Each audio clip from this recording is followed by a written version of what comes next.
Today we are showing you the less glamorous part of RV travel, and that's the fact that everything always breaks.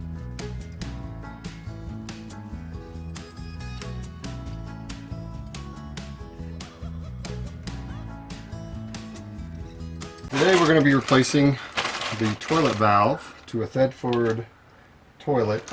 Looking online, this seems to be a very common part that starts to leak. Ours is leaking out of the top here somewhere. So notice water pulling up behind it and the toilet.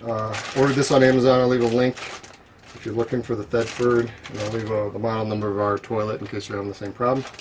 And fortunately I have to pull the toilet out to fix this. And while I'm doing that, this toilet does not have a shut-off valve, which most RVs probably don't. So I'm going to install one. It's PEX tubing. I'm going to just get a shark bite because I don't have my PEX crimpers here. Shark bite disconnect, and I'm going to put a new supply line on so that if we ever need to isolate the toilet in the future, so we have another leak but we want to use the rest of the rig, you can just shut it off. So this is, even if you don't replace your toilet valve, this is a good thing to do in my opinion, because again, if you have a leak, turn the toilet off, you can still use the rest of your rig without having to drain the whole water system and be down for the count. So here we go. We're going to start by removing the toilet first. So part of RVing on the road is having tools with you and being handy. I can't imagine having to fix all this stuff because it's constantly, things are always leaking and so forth. So there's a set of tools that you need, and maybe I'll make another video, but this is just stuff that you would typically have around your house to work on your home, and just some basic plumbing tools, electrical tools, some carpentry tools, and they come in handy for doing stuff like this. So I got some PEX cutters, tubing cutters, that I'm going to cut the old. First thing you want to do is drain, disconnect all the water, and I'll let the water drain out of the unit. So there's going to be a little bit left in the hose when I cut it, but you never want to cut, obviously, a line that's under pressure. So once I disconnect that, I'm going to use a towel to kind of catch the water. And I purchased a faucet supply line. I actually bought both because I wasn't sure, but normally, you know, in the house you're gonna have a toilet supply line where this part is bigger. It's a 7/16, I believe. But this is a faucet supply, and that's what's gonna thread into the new part here. So when you're out shopping for supply lines for RVs, just keep in mind that the plumbing is a little bit smaller than it would be in your house. So this is a faucet 16-inch. That measure would give me enough to come down to the toilet and put the disconnect right here somewhere. So before I cut my line, let me measure where it's going to be, and I'm going to cut it right about in this area right here and put my shut-off valve on and be able to shut that water off there and use the supply line. So here we go.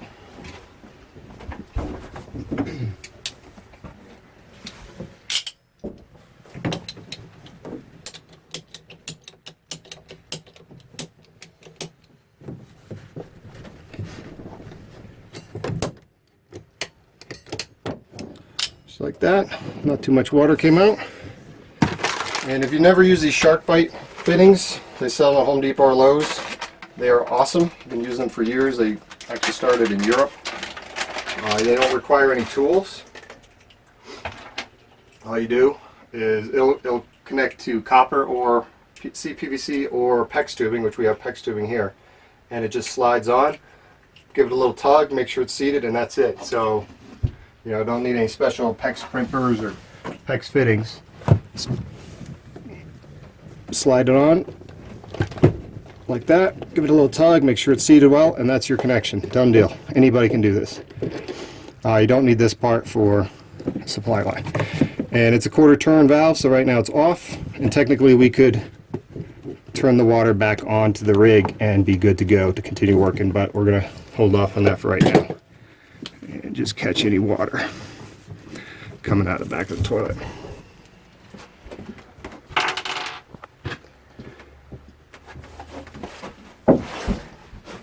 Comes with a little trim ring here on this just to cover that connection to make it look nice. So that's a completed termination there. Like I said, anybody can do that, and it's kind of eliminating a lot of service calls for plumbers, and that's shark bites. They have some knockoff brands which work just fine too, but not too bad. So So the next thing we're going to do is pull this toilet out. The toilet is bolted down with 2 bolts, and they just have covers on them. So what you want to do is just turn the cover around and it comes off this way, and that just covers your bolt. You got one on each side. Save those for later, and then we're just going to have to free this nut. I just have some channel locks. Lefty loosey, righty tighty. Give it a couple turns, and after a couple turns you should be able just to work it with your hand.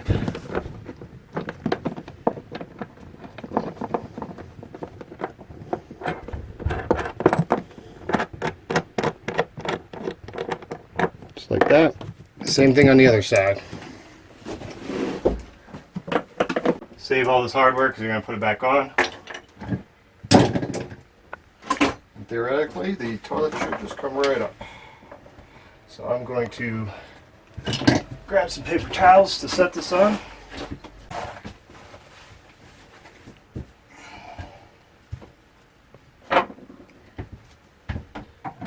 Just like that. Alright, now that we got the toilet out and we can work on it, we're going to disconnect the old water line.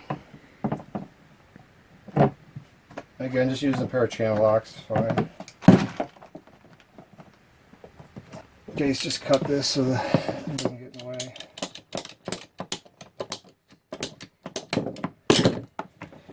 And you can undo it. We're not going to reuse this since we have the new supply line. So this is the piece that we're replacing.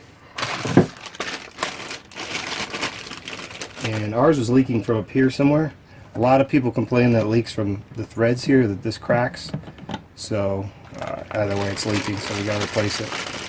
This packaging comes with a new seal, which is nice. So when you set the toilet down, you'll be able to replace your old seal. So we'll do that at the end.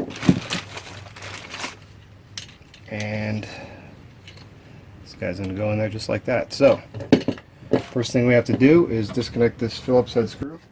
Grab a Phillips head screwdriver. Right in here and disconnect this. You're going to save all this hardware.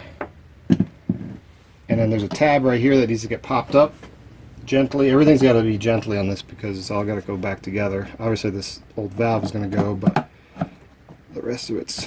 So that just slides forward. So that's out. And this guy is going to cook. It's kind of zigzagged in here.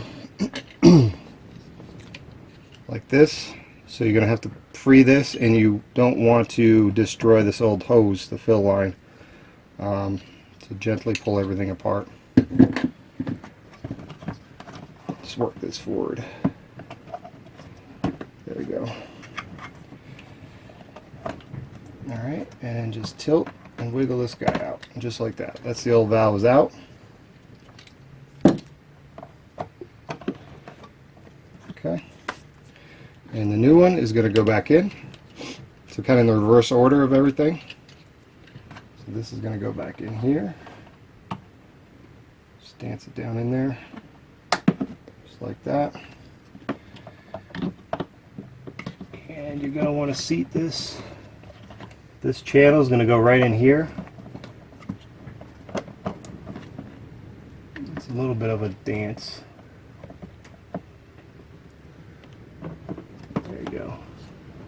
And as you're pushing it back in, you're going to want to reseat this hose here. Make sure it clips in all the way, otherwise you're going to have a leak. And slide this tab back over and lock it in. So that should be good. And you're going to put your screw back in.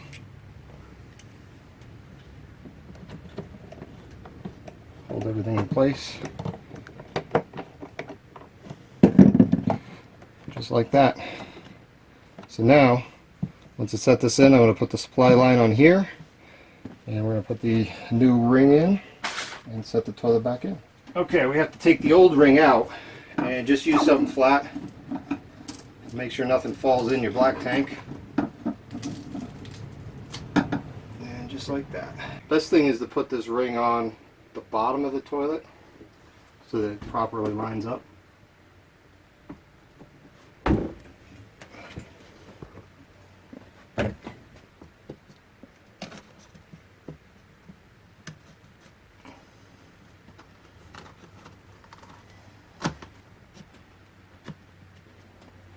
just like that. Make sure it's pushed in place. And drop it back in, and these things are super light, so it's not a big deal.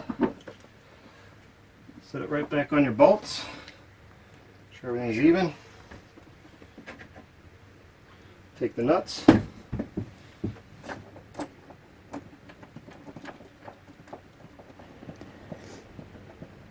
I'm applying pressure down to the toilet to kind of suck that foam ring in as I'm torquing these down, so it makes a good tight seal.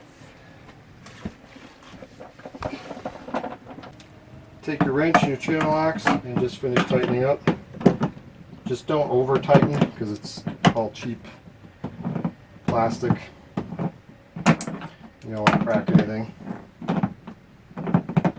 Nice and steady. It's kind of like putting a tire on a car. You want to do a little bit on each side so it goes in evenly. Okay, again, just don't over tighten these. Get them very snug, but don't torque them down because you're going to crack the plastic. And you may want to come back after time, after using the toilet for a while, and just make sure it's tight again because that ring is going to compress even further. And now we're just going to hand tighten the water line in the back.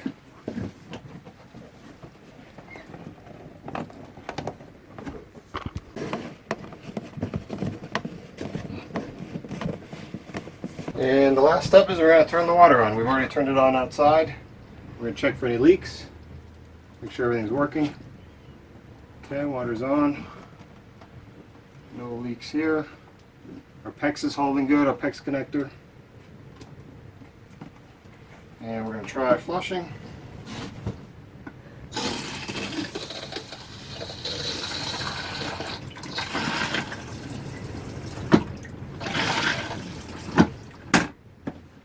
Make sure everything in the back is holding good.